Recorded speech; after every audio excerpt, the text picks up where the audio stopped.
Hello dear student, welcome back to my YouTube channel. Let's discuss. Dear student, today we are going to discuss class 9 subject विज्ञान और worksheet number 27 है और जो कि 10th of सितंबर 2021 के लिए है। तो आज डियर स्टूडेंट हम पढ़ने वाले उतक उदक में हम पढ़ेंगे विभाज्योतक उतक, ठीक है, जो कि बेहद ही आसान है और बहुत ही अच्छा है, ठीक है। तो जिज्ञासा दीदी से ज्ञान पूछ रहा है, हमारी कोशिका शरीर में किस प्रकार कार्य करती है और क्या पादप की कोशिकाएं भी हमारे शरीर की कोशिकाओं की तरह होती है, कार्य करती है। तो चलिए फिर जिज्ञासा दीदी बता रही है कि तुम पहले से ही जानते हो कि जंतु या पादप दोनों ही बहुकोशिकीय जीव है, यानी उसमें अधिक से अधिक कोशिका पाई जाती है जो कि विभिन्न प्रकार की कोशिकाओं द्वारा बने होते हैं। इन जीवों में सभी कोशिकाएं सभी कार्य करने में सक्षम नहीं होते, यानी जितने भी कोशिका होते हैं शरीर में डियर स्टूडेंट, यानी हमारा बॉडी सेल से बना होता है, वो सेल हर फंक्शन नहीं करता है, ठीक है। इसीलिए इन जीवों में प्रत्येक कार्य कोशिकाओं के विभिन्न समूहों द्वारा किया जाता है, अलग अलग ग्रुप द्वारा किया जाता है, अलग अलग कोशिका द्वारा किया जाता है और एक ही प्रकार की संरचना और कार्य करने की वाली कोशिकाओं के समूह को ऊतक कहा जाता है। और विभिन्न प्रकार के ऊतक मिलाकर अंगों का निर्माण होता है, यानी अलग अलग ऊतक को मिलाकर के अंगों का निर्माण होता है। जैसे देखिए कोशिका, ठीक है, उसके बाद ऊतक, ये अंग बना, ठीक है, उसके बाद अंग तंत्र बना, ठीक है। विभिन्न अंगों के ऊतकों को कोशिकाएं अलग अलग करती है जो कि निश्चित कार्य करने के में सक्षम होती है और मनुष्य और पादप दोनों ही में ही अलग अलग कार्य करने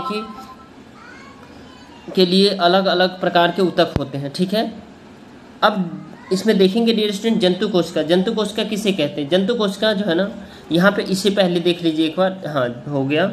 जंतु कोशिका जब ऊतकों का अधिकांश भाग जीवित होता है, यानी जंतु कोशिका होता है जिसमें यानी मनुष्य, हम सब प्राणी जो भी है, जो लिविंग बींग है, जो चलते हैं, वो सारे जंतु कोशिका है। तो उन सभी का कोशिका क्या है, जीवित होता है। इन्हें ऊर्जा की आवश्यकता होती है। जैसे इंसान हम खुद है तो हम सब क्या करते हैं, भोजन लेते हैं, ठीक है, भोजन करते तो हमारी कोशिकाएं फंक्शन करती है। इनकी कोशिकाओं की वृद्धि भी एक समान होती है, ठीक है। उसके बाद आप देखेंगे पादप कोशिका क्या होता है। पौधे स्थिर रहते हैं, इसीलिए इनके अधिकांश ऊतक सहारा देने वाले होते हैं, यानी पौधे, पादप यानी पेड़ पौधे, हरे प्लांट वगैरह, इसे पादप कोशिका पादप कहते हैं। और पादप का ऊतक जो है ना क्या होते हैं, स्थिर होते हैं, ठीक है।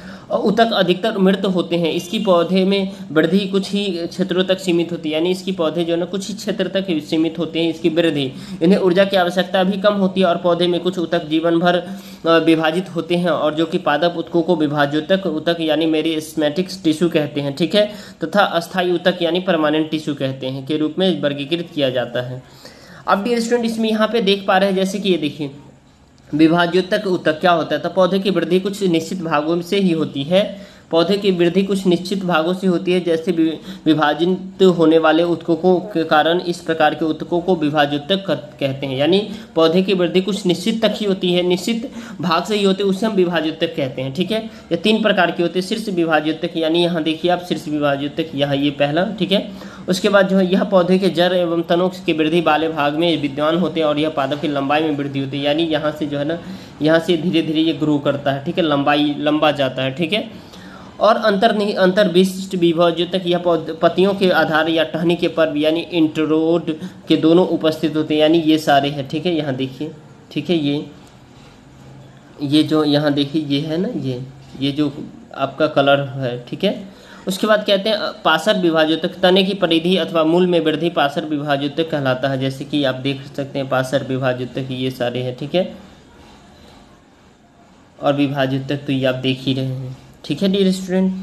अब देखिए इसमें जो है ना विभाज्योतक के गुण क्या क्या है। तो विभाज्योतक इन ऊतकों की कोशिका निरंतर विभाजित होती रहती है, यानी बढ़ती रहती है, ठीक है। इनके पास बहुत अधिक कोशिका द्रव, पतली कोशिका भित्ति और स्पष्ट केंद्रक होते हैं और इनमें रसधानियाँ नहीं होती। इनमें क्या होते हैं, रसधानियाँ नहीं होती है। तो चलिए ऊतक क्या होता है, ये सभी क्वेश्चंस को एक एक करके हम सॉल्व करते हैं। आइए इसके आंसर को देखते हैं। ऊतक क्या होता है डियर स्टूडेंट। ऊतक समान उत्पत्ति, संरचना तथा कार्य करने वाली कोशिकाओं का एक समूह होता है जिसे हम ऊतक कहते हैं, ठीक है। पादप तथा जंतु ऊतक में कोई दो अंतर बताइए। तो पादप ऊतक और जंतु ऊतक, तो यहाँ आप देख पा रहे हैं डियर स्टूडेंट, पादप ऊतक में जो है ना स्थिर होता है और जबकि जंतु ऊतक गतिमान होता है। ये क्या करते हैं, समान सीमित भाग में होता है, वृद्धि सीमित भाग में होता है, जबकि जंतु ऊतक में वृद्धि सभी भागों में होता है। और पादप ऊतक में जो है ना क्या होता है, वृद्धि जीवन प्रयत्न होते हैं, हमेशा चलता रहता है, जबकि जंतु में वृद्धि निश्चित अवधि तक होता है। तो 3 मैंने दे दिया आपको ताकि अच्छे से आपको याद हो जाए, ठीक है।